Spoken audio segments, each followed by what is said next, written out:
Banking ব্যবস্থা ব্যবহার করে যে কোনো ধরনের সন্দেহজনক লেনদেন ঠেকাতে তৎপর থাকে আর্থিক গোয়েন্দা ইউনিট বা বিএফআইইউ। তারপরও ঠেকানো যাচ্ছে না এসব লেনদেন। 2023-24 অর্থবছরে সন্দেহজনক লেনদেন শনাক্ত করা হয়েছে 17,345টি, যা আগের অর্থবছরের তুলনায় 22.96% বেশি। মঙ্গলবার দুপুরে বাংলাদেশ ব্যাংক ভবনে 2023-24 অর্থবছরের বার্ষিক প্রতিবেদনে এসব তথ্য প্রকাশ করে বিএফআইইউ। এ সময় ইউনিটটির প্রধান জানান, অর্থ পাচার বন্ধে তারা তৎপর।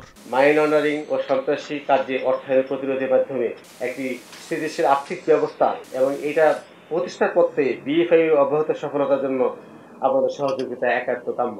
প্রতিবেদন প্রকাশ অনুষ্ঠানে গভর্নর জানান, পাচার করা অর্থ ফিরিয়ে আনার ক্ষেত্রে তিনি বিভিন্ন মন্ত্রণালয় থেকে প্রয়োজনীয় সহযোগিতা পাচ্ছেন না।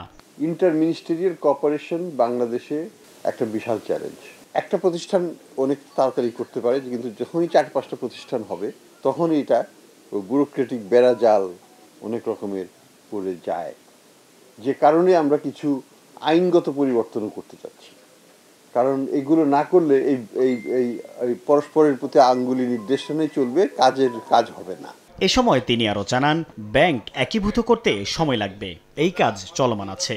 বলেন, ইসলামিক ব্যাংকগুলোকে আগে একীভূত করা হবে। আমরা এনপিএল কভার করতে না পারি, যতদিন পর্যন্ত না পারি, এটা যদি 3 বছর লাগে 3 বছর দিতে পারবে না তারা ডিভিডেন্ড।